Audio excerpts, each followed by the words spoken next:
Oral questions by members. Member Richmond, Queensborough.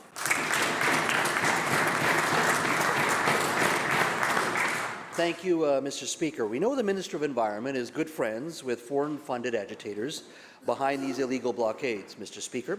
We know the Parliamentary Secretary for TransLink supports the illegal blockades and the shutdown of the resource sector. And this week, the member from Nanaimo added her voice to those who back the foreign-funded agitators. But there's also public money being expended. Can the Minister of Advanced Education confirm if she supports the University of Victoria staff who are organizing and advocating for these illegal protests?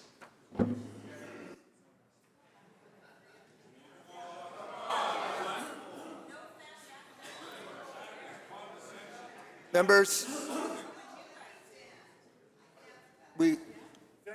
Minister. What's insulting is every day this side of that side of the House trying to smear members of this House who have been doing their job.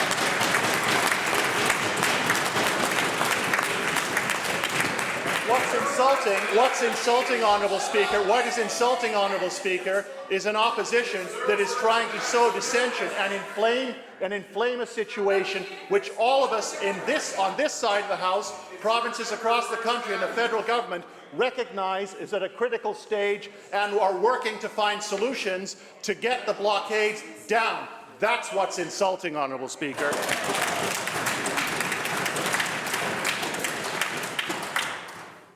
Member Richmond, Queensborough on a supplemental. Thank you, Mr. Speaker. And I remind the Solicitor General, this week Ipsos Reid poll came out, 63% of Canadians want their government to show their backbone and do something about these blockades. Instead, that side of the House keeps playing footsie with agitators.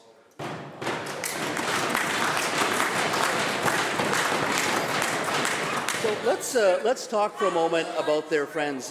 Let's talk about the NDP's friends, Mr. Speaker. We have UVic Prof. Seb Bonet, who helped to organize the shutting down of government ministries. I have an email from him here, and he says, quote, "A whole bunch of us have committed to coordinating the shutdown of as many BC government ministries as we can," end quote. We have UVic professors cancelling classes and rescheduling midterms. I have an email here from a third-year poli-sci instructor, Dr. Glizos, who says, quote, "Several students have been in touch with me about missing class tomorrow to participate in a rally at the Legislature building in support of the Wet'suwet'en. To ensure that anyone wishing to participate can, I will be cancelling class tomorrow." Other classes, Mr. Speakers, other classes, Mr. Speakers, have been taking field trips to the blockades being funded by foreign money.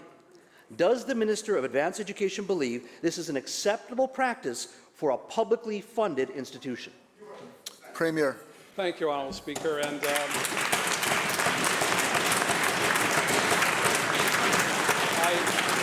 I appreciate that the member wants to sow further discontent in a situation that's already very, very volatile. It's been our objective, Honourable Speaker. It's been our objective. Members. It's been our objective, Honourable Speaker, from the beginning to find a peaceful resolution. It's been our objective to acknowledge that dissent is part of a democratic society, but it is also important that lawlessness and unlawful behaviour be acknowledged and dealt with by appropriate authorities. There was a time not that long ago, Honourable Speaker, that those on the other side of the House wanted the RCMP to be directed to take actions. We're not going to do that. No other province across the country is directing law enforcement. I've spent the past 2 weeks working with the Council of Federation and premiers of different political persuasions, different levels of understanding of the challenges of hereditary versus elected governance structures. I thought, Honourable Speaker, when members on that side of the House stood with us and members of the third party unanimously supporting the Declaration on the Rights of Indigenous People, that they wanted to join us in the future, not dwelling in the past, the good old days when they were in government and they just directed people to do what they wanted to do. We're not going to do that.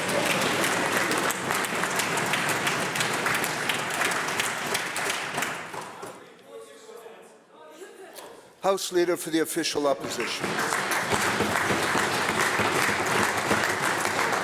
I I'm sorry if the government's QP prep didn't accurately target the angle we were going to take in question period today. So let me clarify what we're asking about once again. The Premier mentions... Members, unless we can properly listen to questions and properly listen to answers, we're going to have to take a recess here. This is too much disorder. Thank you, Mr. Speaker. The Premier mentions appropriate authorities. It would seem to me that if opposition has a question about the appropriate use of taxpayer-funded institutional activities like the University of Victoria, the appropriate authority to ask is the Minister of Advanced Education. So I'll try again, and let's be clear, that's what this is about. The mission statement of the University of Victoria Student Society says, and I quote, "Our mission is to be a leader in providing high-quality, accessible services, advocacy, and events that enhance the student experience and to build a campus community that embodies our values," end quote. Now, the Student Society is actively involved in the illegal protests here at the legislature. They even enjoyed a movie and popcorn night last night, which I understand was powered by a generator. I'm curious what fuel they put in the generator, nevertheless. So, Mr. Speaker, to the Minister of Advanced Education, does the Minister of Advanced Education support the use of student dues being there for the engagement in illegal activity? Premier. Honourable Speaker, here we go. Now the official opposition wants to ban popcorn in movies here in British Columbia. Unbelievable. Unbelievable, Honourable Speaker. If they could take a pause in their campaign to sow discontent, among British Columbians and try and work with us to unify people for a common purpose for a better BC, we'd all be better off. Leave the kids to figure it out themselves. Let's focus on the issues of the day.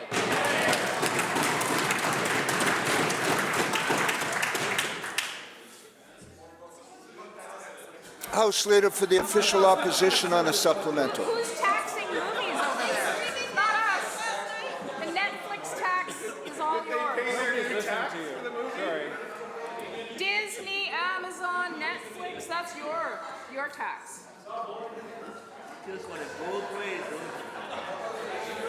Members, Your tax. members, we shall hear the question. Taxes over there. Thank you, Mr. Speaker. This really is disturbing that the answer you get is around whether or not they think we like movies and popcorn. The question, though, is a pretty serious one, because if you're a student at UVic, if you're an undergrad at UVic, guess what? You're required to pay student dues, and you're trusting that your student dues are going to go for a legitimate purpose. Members, we shall hear the question. Is it the view of the Minister of Advanced Education that student dues being used to provide, for example, a tent outside for an illegal protest, does she think that that is an appropriate use of their student dues?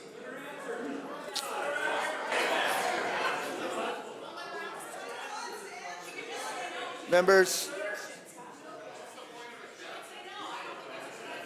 this is not a productive use of question period. Premier.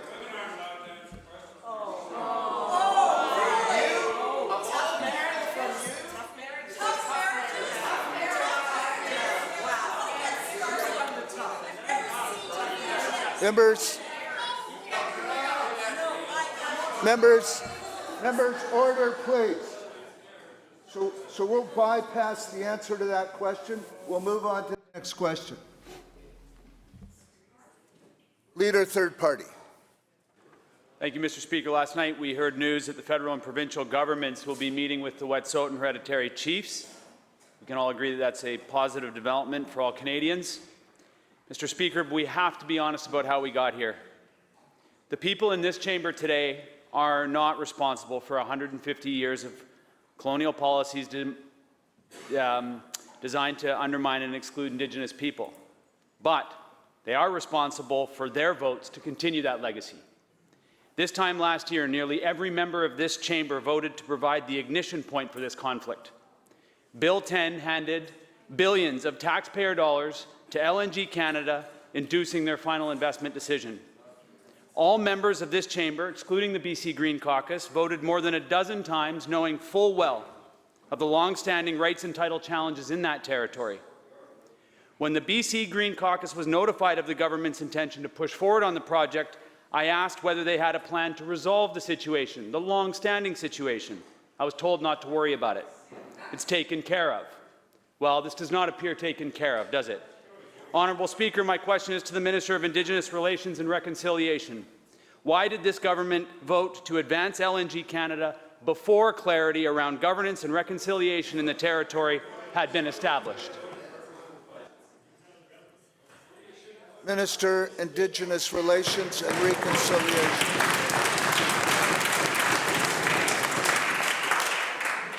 Thank you, Honourable Speaker, and thank the member for the Leader of the Third Party for his question. And I also want to thank him for his continued work on addressing reconciliation issues. And I appreciate the question. However, we have secured meetings with the Office of Wet'suwet'en, the hereditary chiefs, beginning this afternoon and tomorrow.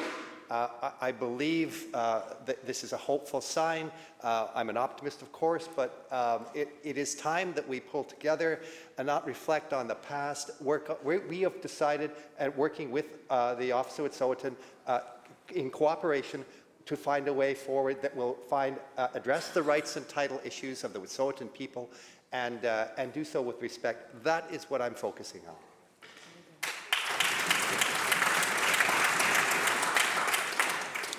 Leader, Third Party, on a supplemental.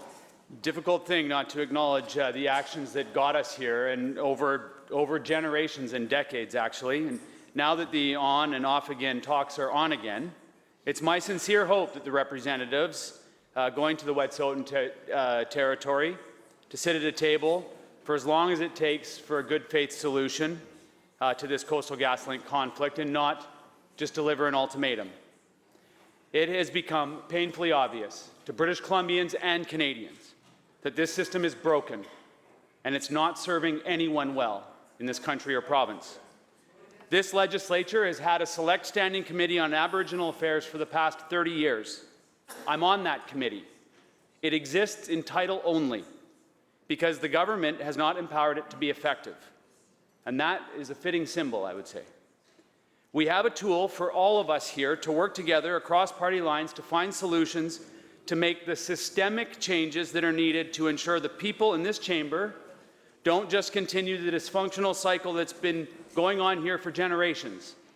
To the Minister of Indigenous Relations and Reconciliation, I'm calling on this government to immediately strike and rename the Committee Aboriginal Affairs and empower it to better inform the decisions in this chamber. Will they do so? Premier. Thank you, Honourable Speaker, and I thank the member for his question. He will know, as a new member of the House, he will know that committees of this place are struck by consensus. The committee is going to be convened, all committees are going to be convened, and then we decide within this place what we charge those committees to do. The member will also know that although it hasn't received a lot of attention, earlier this week the First Nations Leadership Council was meeting with government officials to begin the work to put in place a work plan to implement the Declaration Act that was supported unanimously by all members of this House not 2 months ago. So work is underway, government to government, and that work will then make its way to the committee so all members can participate in that. But the work has to be initiated before we can get to that step. But I thank the member for his thoughtful question, and I can't wait for the committee to be constituted and do its work.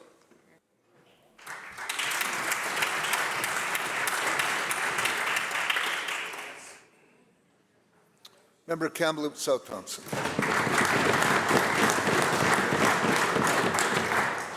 Thank you, Mr. Speaker. Last fall, the Housing Minister rejected our proposed solution to address the challenge of skyrocketing property taxes on undeveloped airspace. She said at the time that she would instead, and I quote, have a solution that works for everybody, end quote. Well, we now have her plan. The reviews are in, and they're not very good. Vancouver Mayor Kennedy Stewart had this to say, and I quote, "This law fails to provide tax relief for small business and nonprofits, and it could wind up costing them even more.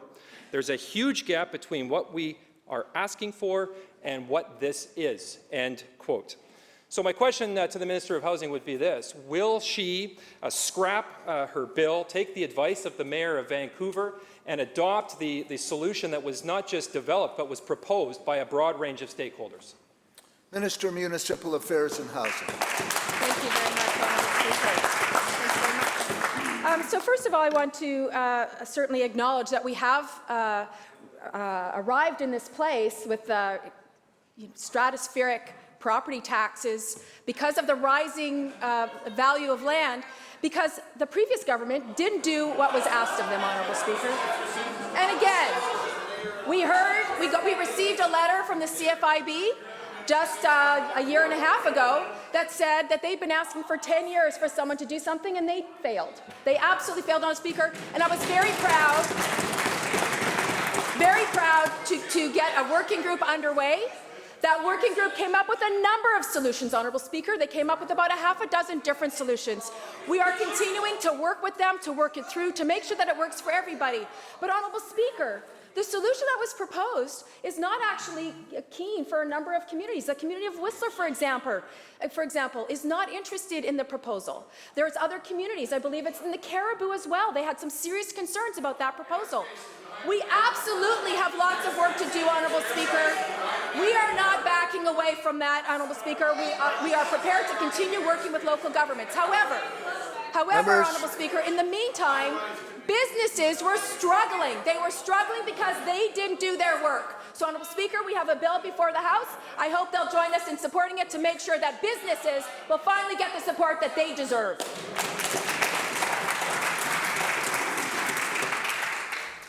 Kamloops South Thompson on a supplemental. Thank you very much, Mr. Speaker. Well, the Mayor of Vancouver actually had this to say with respect to there not being enough time. He said, and I quote, on Monday, the ministry said there wasn't enough time to address those issues for 2020, but we started talking about this with the province in late 2018. There has been time, end quote. Those are the words of the Mayor of Vancouver. It's actually the proposed solution. It was actually a solution that came up that the Intergovernmental Working Group developed. That was a working group that was convened by her ministry, and she has turned her back on the solution that they brought forward. When I urged the minister to adopt my bill last fall, she had the gall to say, and I quote, "Clearly, they're not interested in hearing about what local governments have to say. They don't care what local governments have to say," end quote. That's what the minister said when we brought forward a solution. Here's more of what Vancouver Mayor Stewart had to say, and I quote, "What scares me is how many businesses will go down before we get this fixed," end quote. So again, to the Minister of Housing, will she scrap her bill, call the private member's bill that we had put forward that actually embodies the solution that local governments and all the other impacted stakeholders have been calling for? Minister of Municipal Affairs and Housing. Thank you very much, Honourable Speaker, and we have not backed away from anything. We are working very, very closely with local governments. In fact, I got off the phone today with the president of the UBCM, who is very clear, wants us to continue working with her, working with them, and making sure it can address the issues. There are absolutely communities that are very keen to do this work. I spoke with the mayor of Port Coquitlam, Honourable Speaker. He's excited to take a look at this opportunity to deliver relief to his community. Furthermore, Honourable Speaker, Members. staff did look at the opposition's bill. We took a look at it because we like ideas from wherever they come from. And they actually tell me, Honourable Speaker, in looking at it, looking at the technical details, that it will not give relief to the small businesses who need it. In fact, it would impact the tax treatment of thousands of properties in British Columbia, and it would leave small businesses worse off because they're proposing to give tax cuts to speculators and big developers who will benefit from their ideas.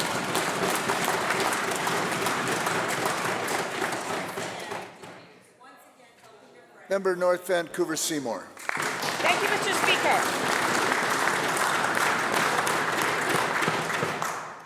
Well, that's not what this person I'm just going to quote said about your bill.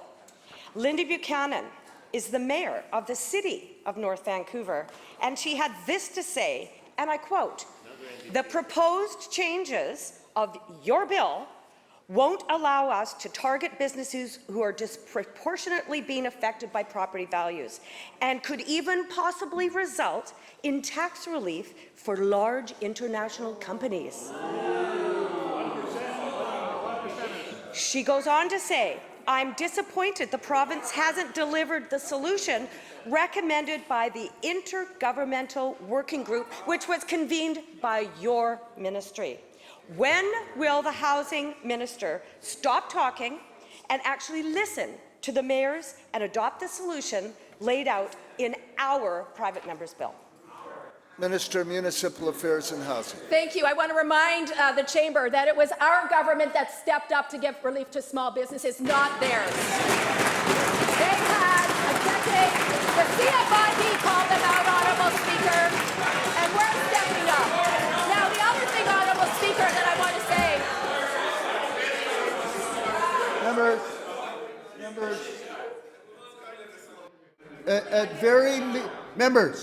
At very least, it is patently unfair that the public doesn't have an opportunity to hear an answer from government.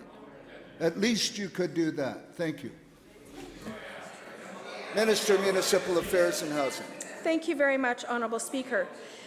This bill that is before the House, and I expect there'll be some further debate, will be an opportunity for local governments to very, very carefully designate which properties need the greatest amount of relief, Honourable Speaker. They have an opportunity to do that, and I look forward to the debate in the House on that as we go through second reading, Honourable Speaker. But again, I want to assure this chamber that this government is committed to working together with local governments, to working together with business, to making sure that we have a solution that works for everybody.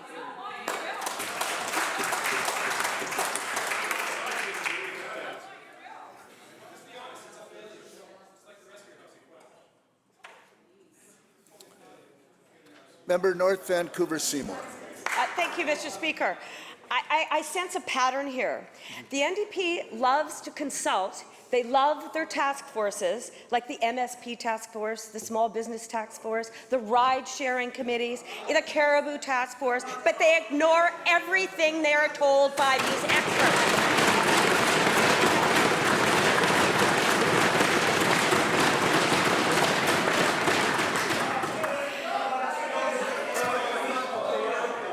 Members.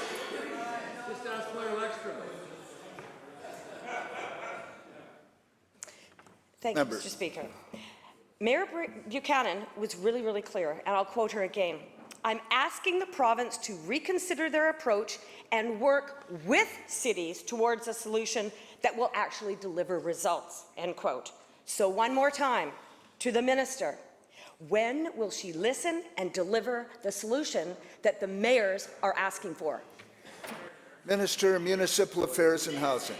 Thank you very much, Honourable Speaker. Well, we are working with municipalities on a permanent fix, Honourable Speaker, because that's what we all want. We all want a permanent fix.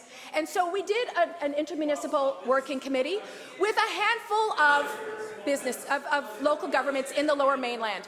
But the members seem to forget that they also represent Whistler. They represent the Caribou. They represent Fort St. John. But, Honourable Speaker, they want to take a look at how... Members. They want to understand how any tax changes will be implicated for those communities. I just spoke with the president of the UBCM, and she also wants us to proceed with caution. She wants us to make sure that we consult with the UBCM. She wants to make sure, and I want to make sure that we consult with the business community. And you know what, Honourable Speaker? We're doing that. But in order to get all that work done and give relief to businesses now for 2020, we want to be able to do that. And the only way to do that is with this interim solution. However, Honourable Speaker, it's up to local governments to work with us, but I'm committed to making sure there's a tool that will work for small businesses. And you know why, Honourable Speaker? Because those people didn't do it when they had the chance.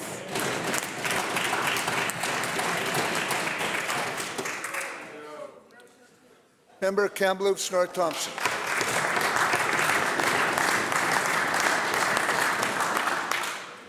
Thank you, Mr. Speaker. Mr. Speaker, last week when I raised questions on behalf of the residents, the contractors, the forest workers in Clearwater and the North Thompson Valleys, the forest minister played a little cute with his wording of his answer, although it was technically correct that the paperwork had not crossed his desk.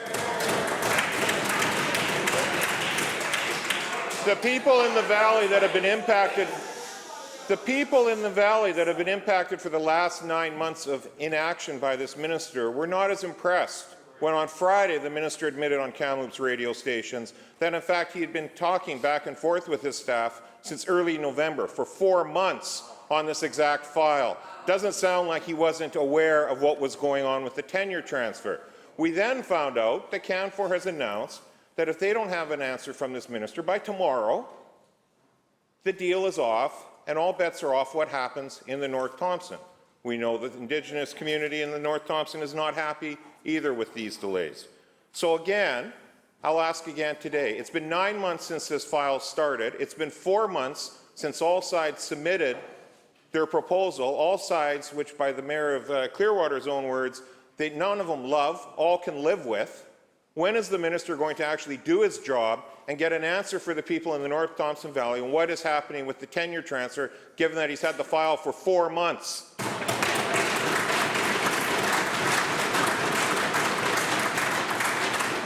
Minister of Forests, Lands, Natural Resources and Rural Development. Thank you. Thank you, Honourable Speaker, and thank you to the member for raising an important topic in this House. And a decision on this important matter will be expected very soon. And I can say to the communities, to the First Nations, to the workers, that we take their concerns seriously. But, Mr. Speaker, as late as 10 days ago, the proponents were still amending their final draft to us. And so it's incumbent upon our government and my ministry to do the due diligence on those amendments and make sure that, that our due diligence has been done.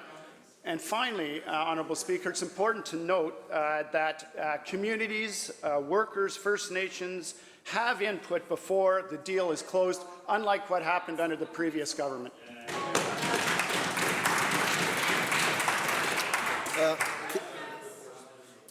Kamloops, North Thompson on a supplemental. Thank you, Mr. Speaker. Well, let's be very clear. The minister seems to be all over the map with his answers on this. Last week on Tuesday, he wasn't even really aware of the proposal the way he framed it up in this House. By Friday, he'd been working on it for 4 months. On Friday, he also said there would be a decision this week. He also was aware last Friday that tomorrow is the deadline for Canfor. Now he just answered sometime in the near future there will be an answer. Which is it, Minister? When will the people actually know what is going on, and when will you stop threatening the collapse of this deal by your lack of action? Minister of Forests, Lands, Natural Resources and Rural Development. Thank you, Honourable Speaker. Well, the week isn't over yet. I also want to remind the member. I also want to remind the House, Honourable Speaker, and remind the member that their side voted against Bill 22, the very bill that gives public interest considerations to communities in this situation. Unlike, Honourable Speaker, back in 2013, when Canfor and West Fraser did a timber swap of timber sales, over 450 people lost their jobs. The member over there the member over there, who was the local MLA, said that 1 hour before the deal was done, the communities found out about it. We're determined to have public interest considerations. They voted against that. Member of Caribou-Chilcotin.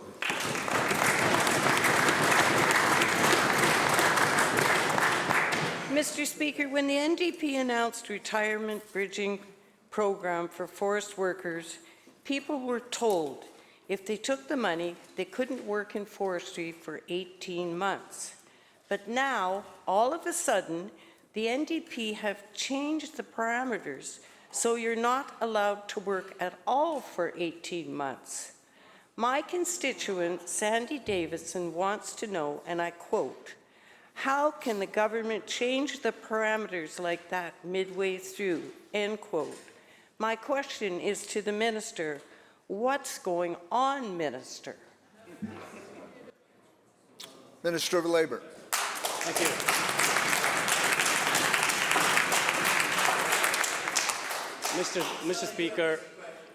Mr. Speaker, due to the fact that pine beetle epidemic, unprecedented fires, in 2015, that side of the House, when they were government, they knew that the 13 mills were going to go down, but they did nothing. But Mr. Speaker, when those mills started to go down, and we knew that we need to act, we dedicated $69 million to help those workers. Members. $69 million for retraining, for job placement and pension bridging, Mr. Speaker. I'm glad to say here today, Mr. Speaker, 810 applications have been processed.